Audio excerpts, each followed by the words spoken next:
welcome to our second episode of IT on Tap. We are back with another month of news, and this week we are going, or this episode, we're gonna talk about a lot of password stuff. So yeah, authentication, passwords. Peter, you know a lot about this. Oh, yes. So welcome to the podcast. I'm Peter. This is Nick, my co-host.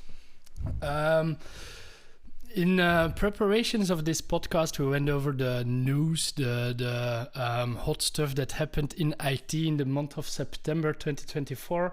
And actually, it seemed like a bit of a boring month. Not sure if it is right to say so, but one interesting thing happened that piqued my interest, and it is suddenly appeared in the news somewhere at the beginning of September that the YubiKeys tokens were hacked. What is a YubiKey token? So, good question. A YubiKey is a hardware USB stick that you can use to authenticate yourself with. You wouldn't need a password anymore in case you go passwordless with it, or you can use it as your multi-factor authentication. Instead of receiving the one-time token from your application like Authy or Microsoft Authentication, you can use your YubiKey USB stick to authenticate yourself. Cool. So it's like this little device you plug into the computer, and actually that device has a thing on there that says like, "Hey, I'm Nick. This is me." Quite true. I'll try to explain it correctly, but don't quote me on it.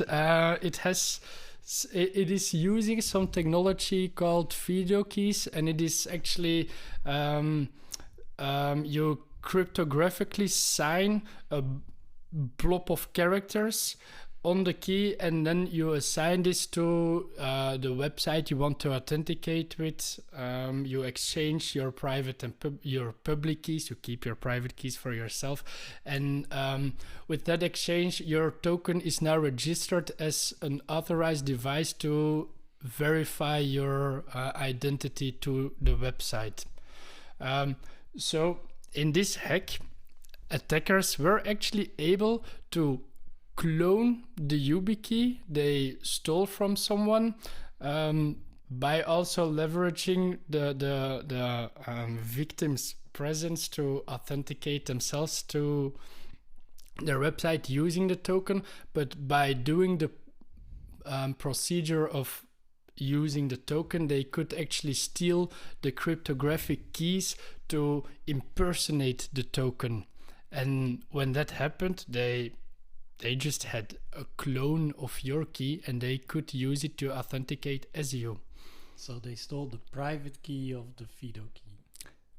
Kinda, they're able to steal the private key, indeed. And it's interesting because this is a sort of, we call it a side channel attack, where you, how to explain this in human terms? It's like when you're at an ATM machine and you're typing in your PIN code of your card, of your credit card. By the way you move your hands, we can estimate what kind of buttons you press, and we can make a more accurate guess, and then just trial and error and try to find the right key. So it's kind of like when you have a safe in the house that you use a lot, and there might be some wear on the numbers, so we kind of know which numbers you are entering. Or if you watched MacGyver, you know the show from the 80s, and I think there was a reboot somewhere in the 2000s with like the pencil dust, and then you see the fingerprints, and then you know which number, and then you just have a couple of combinations. Yeah, instead of needing to brute force 10 different digits, you only have 4 or maybe 6, depending on how long the key is, but it dramatically lowers the amount of effort it takes to brute force it. And that's kind of what happened here in the YubiKey hack. They dubbed it U-Click, if I'm pronouncing it correctly. That sounds, not the most sexy name for a hack. It has to do with cloak, I guess. But Don't matter. What is interesting in this attack though is it has been done as well in the past. I guess somewhere in 2021 they found yet another side channel attack, but this attack they found back then, it took 16 hours to crack the key, and of those 16 hours they needed 10 hours of physical access to the key. So they needed to be there. Yes, for a long time. So the probability to pull off this hack was really low. Whereas now with this new technique they found to steal it, they only need a couple of minutes. And then maybe a few hours in their home lab with their beast computer to crack the key itself, but only a few moments with the key. So there is still a moment of physical access required. So there is some social engineering that needs to happen, or some some kind of physical moment to be with the key. Yes, and I think if I'm not mistaken, you also need the victim present to deliver the signed tokens to the computer with a fingerprint or a touch of the button. Okay. That's actually an interesting point. I guess YubiKey 5 has a few flavors.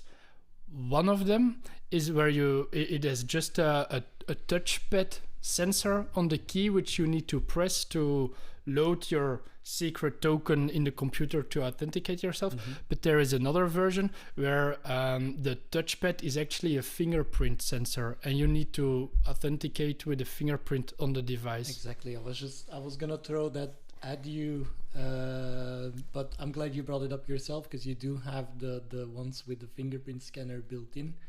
So I assume those are a little bit more safer than the ones that are just like a button that says like, hey, I'm here, and I do a physical interaction with the device. Exactly, because actually MFA, it's how did we explain this back in the days? MFA is multi-factor authentication. We stepped away from two-factor authentication because actually you want it to be three-factor. Do you know which three factors? Something you know, something you have, and something you are? Yes. Okay. Very true. Very nice. 10 out of 10. Yes. So imagine you use an application on your mobile phone with TOTPs, one-time passwords, those 6 digits you need to enter in a website. When you enter your password, it's something you know. When you want to open the application on your mobile cell phone, you if you think about security and you're focused on it, you put an extra layer of protection on the mobile application. You can only open it with a fingerprint or a code. So that is the something you are, only if you do it with the fingerprint then. And then the something you have is the one-time password. Yeah. And now with moving to YubiKeys as a multi-factor authentication method, you actually want to take the ones with a fingerprint, because otherwise you just dismiss the third factor, the something you are. Yes, though pushing a button is also something you are. You are human. But there's a lot of people that are human. Yes, but hackers are also human. Voilà, so the something you are is something we all are. And that's what you want to... we're an inclusive society now. That's how you call it. But okay, so if I got the hack correctly, they do need some so they need to be present with the YubiKeys, but instead of 10 hours in the past, they also only need a couple of minutes, and they steal the private key of the device, which enables them to actually leverage that to authenticate themselves in a session as you. Yes, I think high level that's correct, but apologies. I tried diving into the topic, but the paper that was brought out by Ninja Labs, I think, was 88 pages long, and it was very difficult material. So I think this is the best we can do to explain it. Okay, so maybe we need to give a little explanation for people that are not as versed in cryptography, well, like what is a private key, what is a public key. So a private key is they're both keys. They're 65 characters or even more. Depends on, they have a thumbprint, and there is a public key. This is what you share with everybody. Well, I'm going to go back to your ATM thing. So when you get your card from the bank, you have, or at least here in Europe, I don't think we have international listeners yet. So, but for the future, at least here in Europe, you have your account number, and this is something you can share with everybody. You know, because hey, Peter, for the beers, I need to transfer you some money. What is your account number so I can transfer you some money? And this is safe to share. That's his public key from his bank account. Because I now know, like, I'm sending this money to Peter. This identifies him, his bank account, as an account for me. But when he wants to go and get money from that account, he needs to know his public key, but he also needs to know that private key, which then in this case is the PIN. So when he goes to the ATM and put in his PIN, he can take money out of the account or do transfers to other accounts. That's the private key.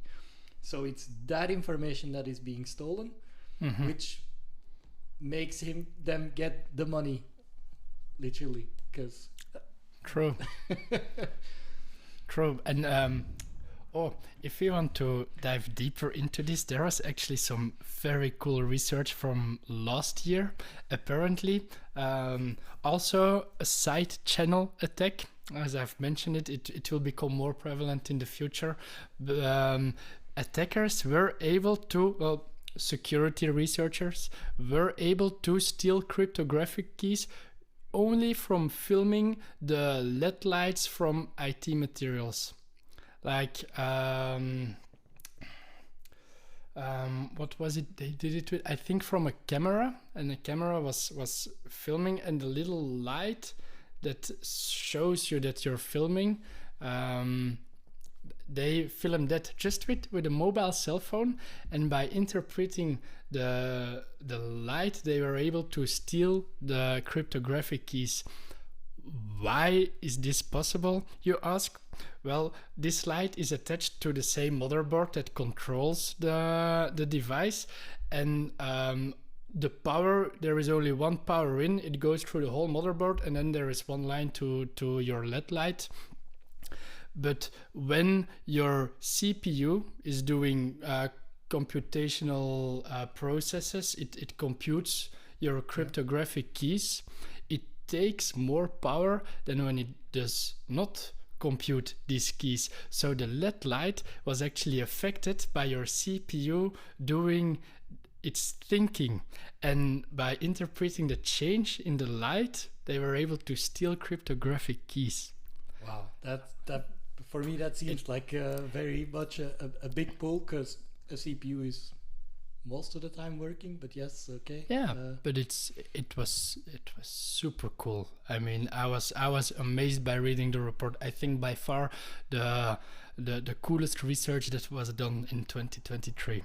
That is kind of cool, and I would say share me that research, and maybe we can put it in the description of the show notes. I'll link it. So yeah. But it actually got me thinking, together with all this YubiKey stuff and all these side channels to steal private keys. So in the last few years, we all know that passwords are weak mechanisms to protect your online accounts, and we need to find safer ways. We need to evolve. Yes. Beautifully said. And what was I trying to say here? So we went from password authentication to password with one-time tokens, the multi-factor authentication. Now we are also able to steal that or bypass that as a protection mechanism. So lately Windows and other vendors have been developing ways to authenticate yourself without a password. Yes, passwordless. Passwordless. Are you a fan of passwordless? Let me start with that. Well, I am very much a fan of passwordless. Like, well, the company we work at currently, we are implementing Windows Hello for Business, which is the passwordless solution of Microsoft. Basically, yeah, it's with the webcam, the IR webcams in the laptop that you can do face recognition, or the the fingerprint scanner on the laptop that can authenticate you as a user. So that means, like, when you start up the computer in the morning, you don't need to go and think about that, I don't know, 20 character password that security set. Like, it needs to be 20 characters, because that is the most secure way. Because otherwise hackers will be able to brute force it. Mm-hmm. So it's just easier than if you can be like, okay, this is my fingerprint, I just put my finger on there and I'm logged in, no issue. Or I just sit in front of my computer and I'm logged in. I think it's wonderful. Mm-hmm. Yeah, I think in terms of usability and user friendliness, it's a way step forward. Also for like other security policies, like you need to lock your screen every time you move away from it in the office. But then some users think that I'm just gonna grab a coffee, it will be 5 seconds, and I don't care about locking it. Actually, there is a cool feature in Windows Hello. You can link your mobile phone to Windows Hello, and when your mobile phone goes out of Bluetooth range of your laptop, it will lock your laptop automatically. We need to look into that. that does sound very cool. It's a really cool feature, but yeah, I've played around with it a little bit, but it's just a fun gimmick. But because you said that, so we don't do any free barbecues, because that's the thing at the office. If we don't close down our laptop, some free barbecues get given. There is a mail chain that goes out, free barbecue at my place. And that's actually a fun trick to train your users, to make them aware of. Just lock your password.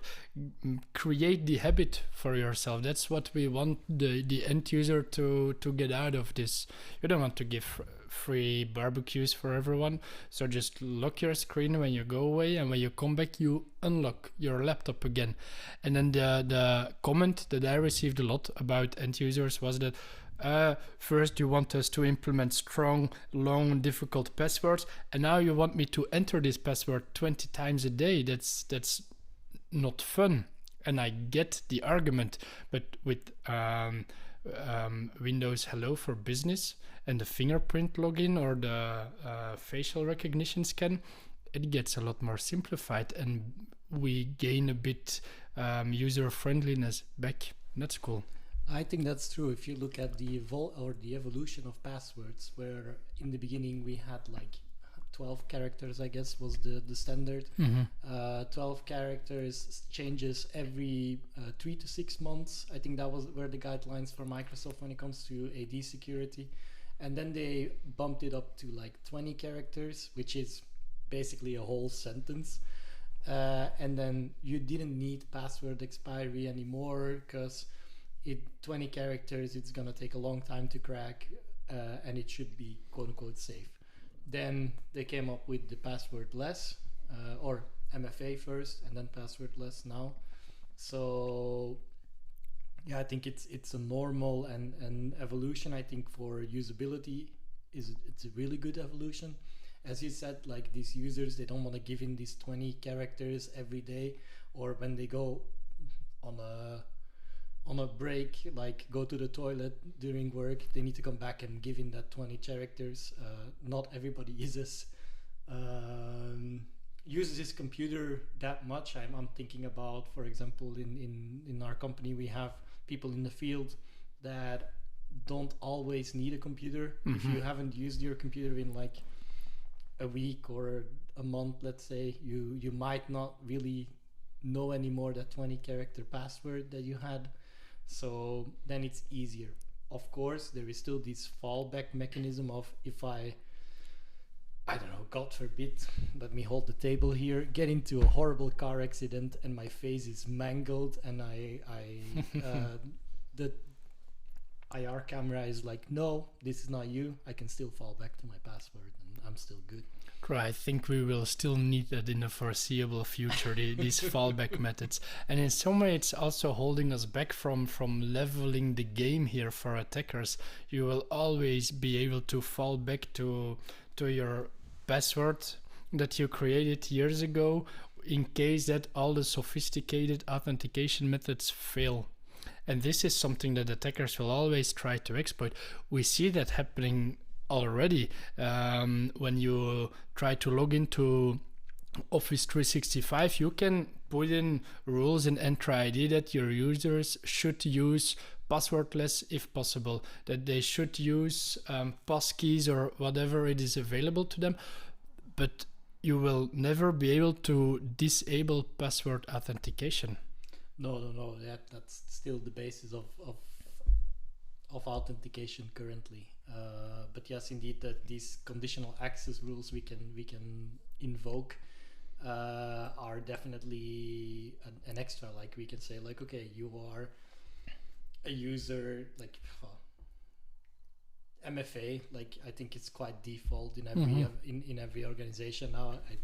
I hope for the people that are listening that there is no organization anymore where you don't use MFA to log in into stuff. If they are, please enable MFA. Yes. Please do it. Exactly.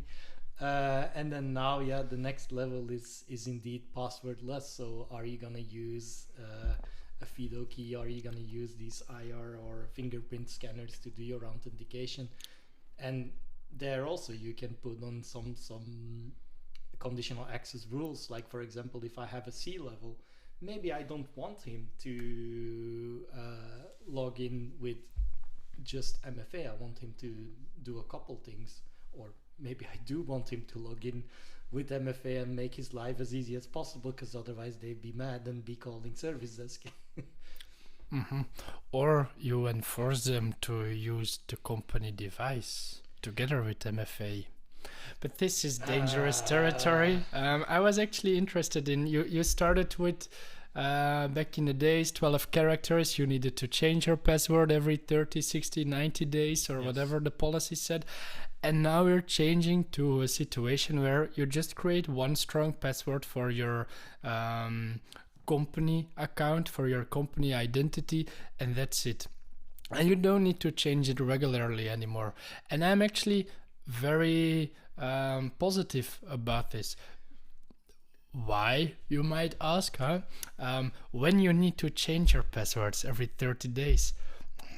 We're not this creative to create a strong, unique password every single time. We have been playing around with the same password. We change an A to an @ sign, we change an E to a 3, we change a 1 to an exclamation mark, or we just increment the number that we needed to put at the end of our password a few years ago because of policies. Well, I can tell you that. No, this can be used as social engineering, but it's gonna be fine, I hope. If any IT administrator of my college is listening and you know my password from back in college, I don't want you to hack me, please. But I got a passcode in college for my account there, and I've been using it ever since. But with just the growing requirements, so the basis of my passcode is still the same. Let me guess, it was just a simple word. No, it was not actually. But so you started with like 10, 15 years ago maybe, with like a password 8 characters that you thought was, this is super strong. And now I'm trying to count, but the counting is, and I don't want to say it out loud because that's kind of stupid. But I think it was 8 characters, and I just kept adding on as the password requirements grew. And that's what we all did. But you were obviously a smart kid back in the days, and you generated a strong password for those days. But a lot of people just use the word. Maybe the street they lived in, maybe the name of their pets or of their parents or their kids, but it's just a single name. Social engineering. And then they would just mutate this word to comply to the policies. But in fact, I mean, if you know the word, you can guess around the word long enough as an attacker, and at some point you will guess the password. And that's, well, that's not good. That's what makes passwords insecure. So that's why we go to passwordless, I guess. Indeed. But there is still a password underneath, so you can still abuse that. But actually, Entra came out with something pretty interesting. I don't know when, but somewhere in the last few months, I guess. But now you can, if you enable password hash sync from on-premise to the cloud, you can have your user's password checked against leaked passwords on the internet. It's actually been there for years already. For years already? Yes. Okay. It is, however, I think a security feature that does need an additional license. Oh, of course. I think you need an Active Directory P2 for it, which, for the ones in the know will know. It's just an extra level of licensing that you need to have. It does password checking for leaked passwords. But it's actually a really interesting topic, because we all know there are password stealers out there, and people are harvesting passwords and selling them on the dark web. One easy site for maybe even not technical people is have I been pwned? Have I been pwned, indeed. If you go on that website and you put in your email address, it will tell you in which leaks your email address was found. So then you know, like, hey, I need to change my password. So it's really important to check those leaks actually for your account information, and that site aggregates all those leaks on the dark web, and it shows you when you have been pwned. And that's where, in my opinion, a password manager is really, really crucial. Thank you, Nick. Indeed. Again, you have that one passcode or the master password, and you can use, for every other account, you use a different password. You only remember that one. I don't know if they definitely have MFA for password managers. Don't know they have passwordless yet. I think it's a little bit more difficult for those password managers. Actually, not entirely true, but for companies, you can do your authentication to your password manager using the identity provider of your choice. So if your identity provider supports passwordless, your password manager does too. Maybe for the less technical people here, Nick, can you maybe explain? What? A password manager? No, what an identity provider is. Sorry, that was not clear. Okay, it wasn't very clear, but that's fine. So an identity provider, how do I explain this? So you need to have a database of your users somewhere. Who is who, and who has which password, and when they log in.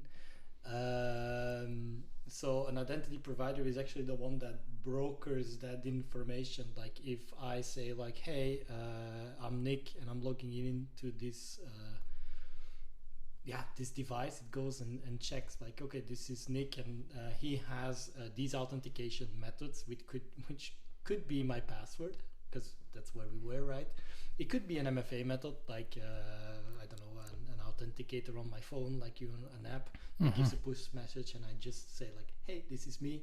And it could be a FIDO key, like the YubiKeys we just talked about. Indeed. It could be a fingerprint, it could be whatever that. But it all goes through that broker you mentioned. And it's one central database, and you can use it for a lot of applications that just hook into that identity provider. So it's a really nice way to aggregate your identity in one place. And I think the best way is, like, Microsoft used to have ADFS, which was a link on AD, but now you have some other players in the game. You have Okta is one of an Ping identity, I guess. Identity might be. I think for the normal people or with your personal devices, this can be compared to when you want to log into a random website and it says on the login screen when you want to register, hey, do you want to log in with your Google account? Yes, exactly. And then Google is a bit being used as your identity provider. You authenticate yourself to Google. You're probably already signed in because, well, it's used in the browser. And then Google exchanges some keys with the website you want to log into. And Google says, yes, this is indeed Nick. And then the website says, okay, I trust you. Come on in.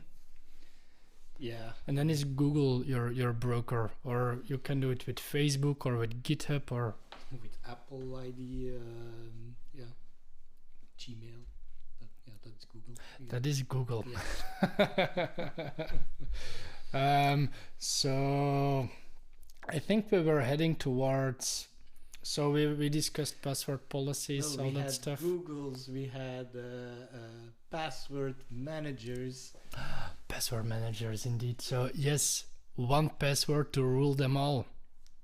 That is what you want to create. And then as and I'm talking from a company perspective again here, but now we as a security team, we only want you as an end user to have one password.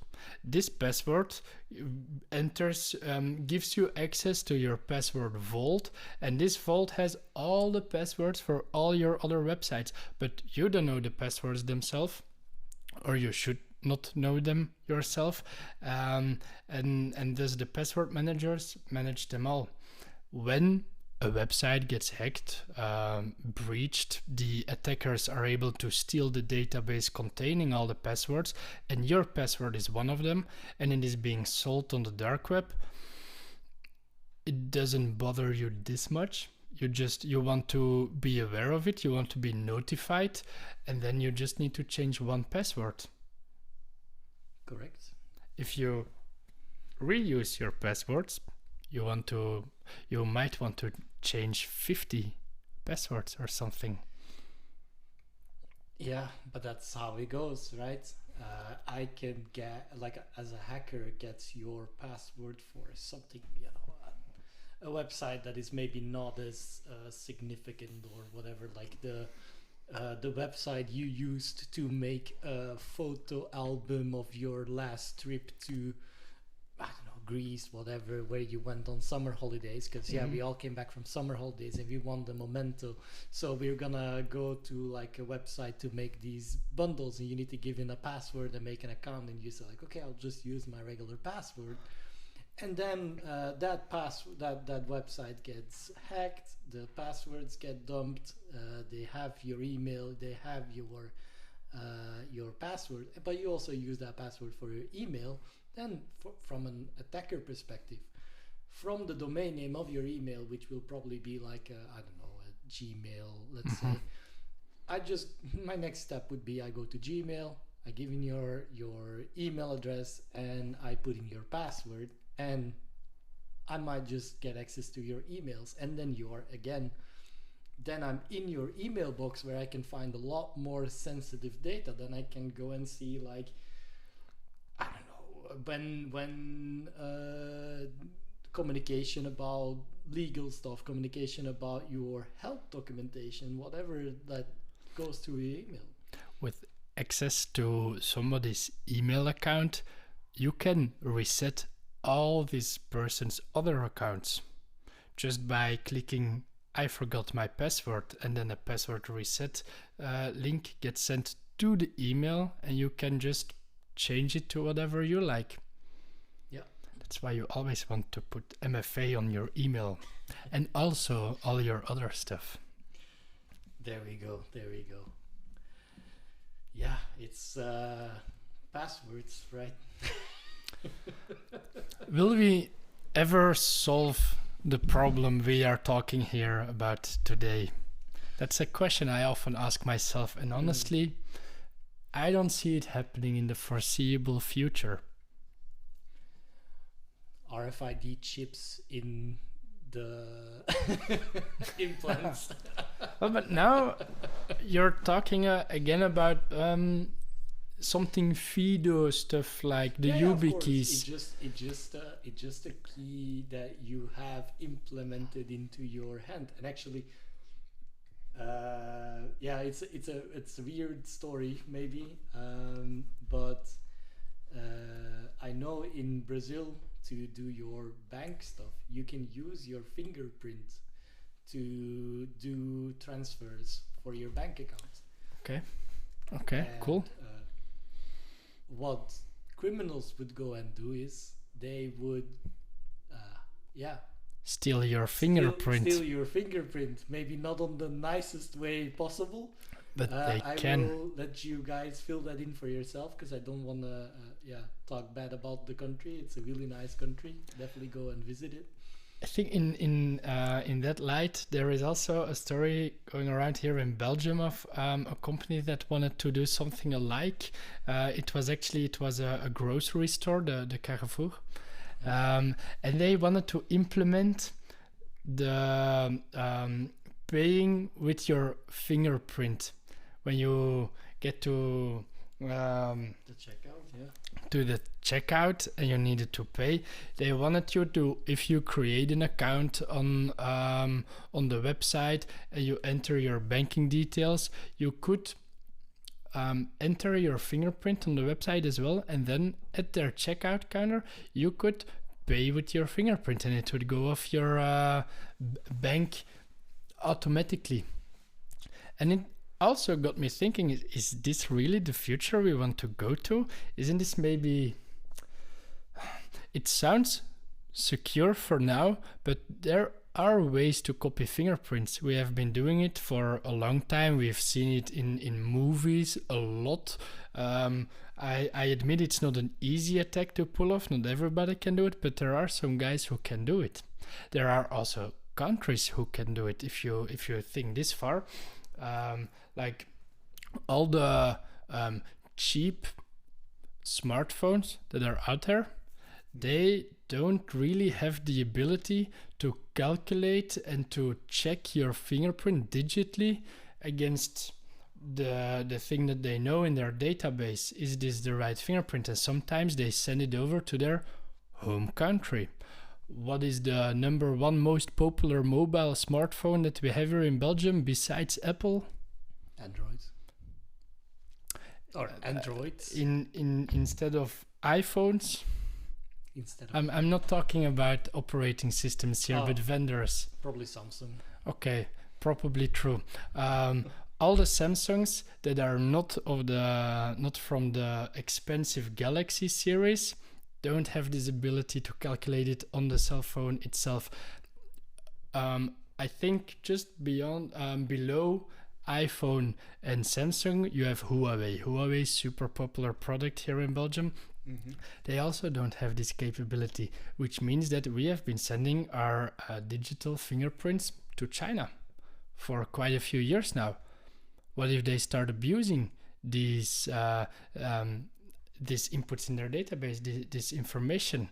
What if we allow our system to really pay your checkout at the grocery store with your fingerprints, and your fingerprints are leaked to China? I would not be that happy. You can't change your fingerprint this easily. You can change your password. That is easy. That is just a link on the website and you change your password. But your fingerprint, way more difficult. So, is this really the way we want to go? Yeah, good question. I don't know. It's really a I think we always will come back to the base of passcode, pin code, whatever. Like, yeah, and there will always be multiple methods required. And I think this combination of multi-factor, like something you have, something you know, something you are, is really a good way. And I don't think we need to make it more complex than it is. No. You're right in that, and we always want to rely on those three things. Those are actually the trident of your... All good things come in threes. Oh. Cool. So the trident of your authentication. Those three things. And I don't think we will ever get away from it. Yeah, I think so too. Maybe like the thing the password will change into something else. Like the move you see now in Microsoft with the passkeys that they have implemented is also a way of this passkeys representing your password. You don't know it yourself anymore, but it is on the device. And the interesting thing about these passkeys is that only you can use it, because you need to digitally sign the code in the passkey, and only the website you want to authenticate to is able to decrypt it. So with this, man-in-the-middle attacks have been made not very effective, which is pretty cool. No, because they need that private key again to and they don't get it when they want to sniff your you need passkey. Physical access or a way to get it through. Side channel attacks. Exactly, we're back again to the side channel attacks. I'm just looking at, we have like a whiteboard with the topics that we got. Oh, that's a nice one. You wanted to talk about, again, maybe not authentication. It's more secret sharing. Let's say it like that, right? Huh. So beautifully phrased. So let's say I am a new user that comes into a company, or something that happens a lot. Like we have like accounts that are service accounts or whatever, or accounts that have certain really long passwords, or I think the most easy is like you have a new user, and this new user starts, but you need to share his password with him, and you cannot really make a post-it and say like, hey, this is your new password, and change it as fast as possible. You can if you're not naive.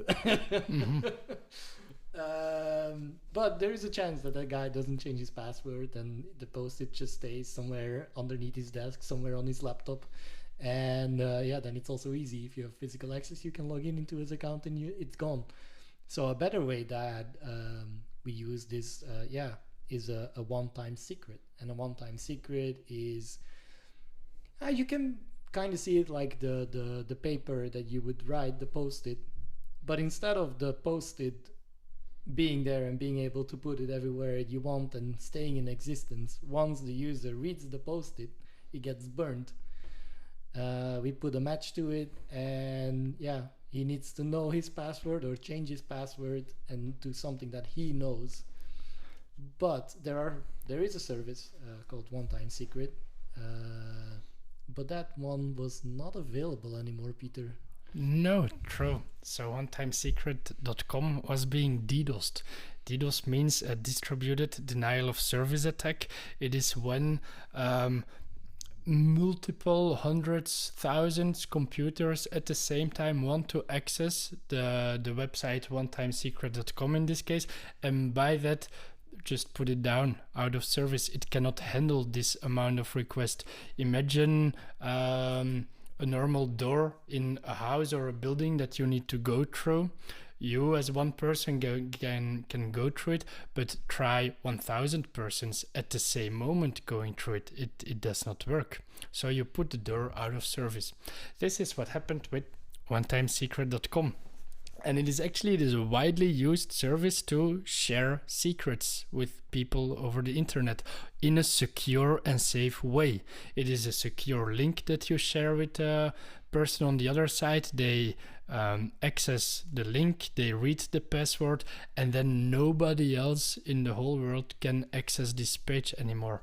And it is actually being used by a lot of companies. I can imagine even in some processes.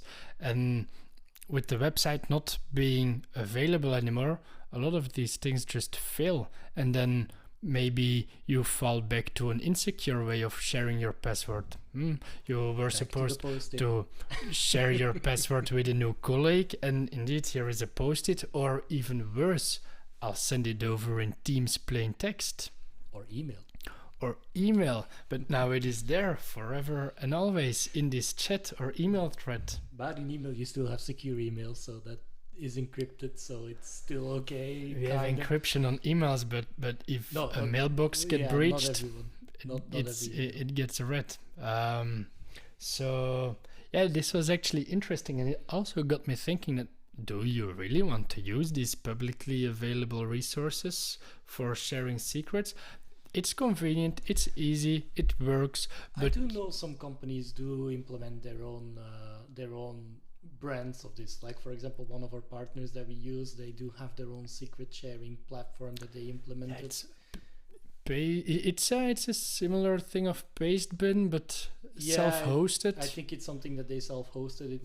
It might be a public available tool that they just... It's a Docker image, and it's actually pretty cool. You can install it yourself pretty easily and share passwords with from your own infrastructure. Perfect. See? Why don't we have this yet? Because we have password managers and we can use password sharing methods over that. Perfect. See? Plug to Keeper, not sponsored.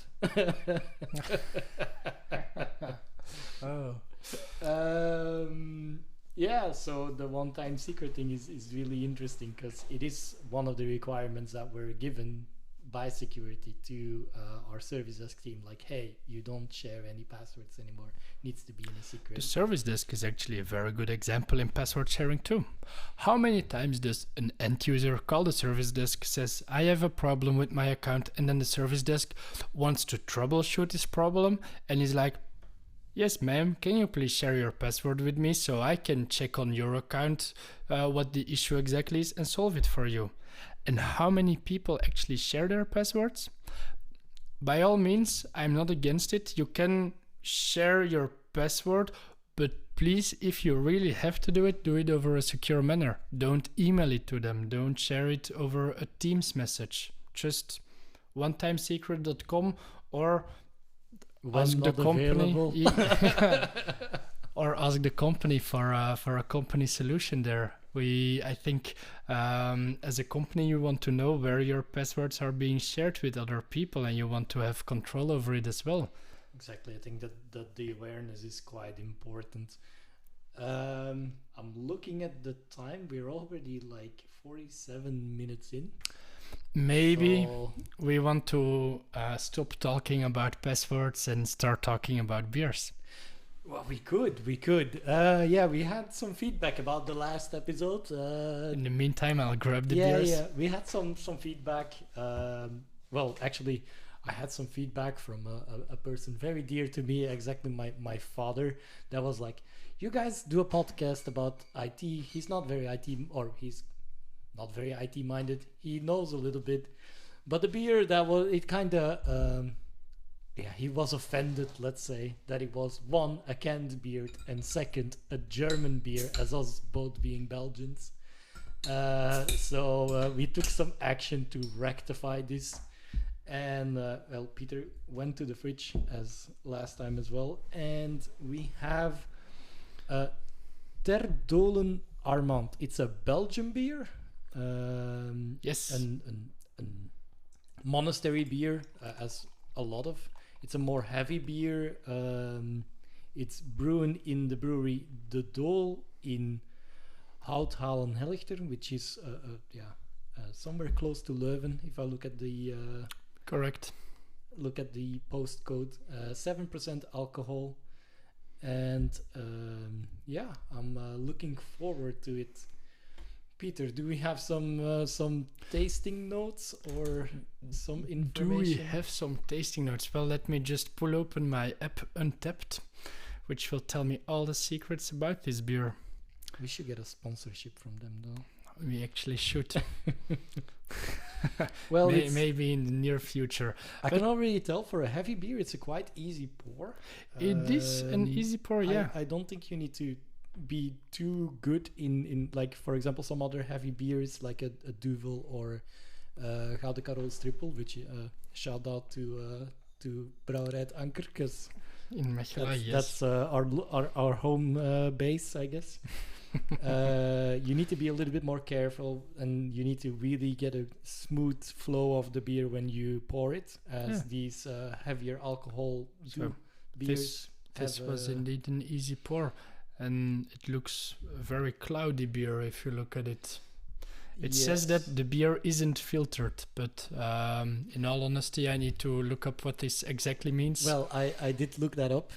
Awesome. So the barley is actually not filtered out of the it's not filtered out in the brewing process. So normally the barley gets filtered out at one point, which means that you don't get the cloudy feel is less. That's why also the beer is a little bit more cloudy. Mm-hmm. And it should be very hoppy. Well, let's just taste it instead of talking about it. Cheers. It can be hoppy happy. Now he's laughing while drinking, which was not awesome. my intention. It is indeed very hoppy. Again, a fresh beer. Yes. Yeah, fresh, nice hoppy taste. Fruity, Yeah, like, they say fruity, dry, sweet, light-bodied, and an explosion of citrus.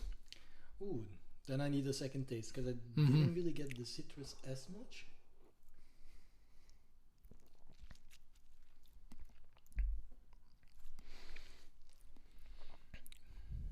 Yeah, it's there, but it's subtle. It's I think if you know it's citrus, you can really taste it. But if you need to guess, well, at least that's with me. But I wouldn't be able to pull it out of it. Exactly. If I wouldn't have the tasting notes and you wouldn't have told me like, there's a light citrus or there's a citrus flavor, I wouldn't have identified it and pulled it out there. Like, for example, if you think about some more citrus wines, like Chardonnay, which is most of the time very citrusy. There, I think the flavors are a little bit more outspoken. I'm thinking about a citrus beer, but I'm not really able to get to one. So, yeah, it's subtle, but it's there, definitely. We need to better prepare these beer ratings. Beer ratings? I don't know. I think this one was better than the last. That's true, but the last was only German, so sorry, German people, if you're listening.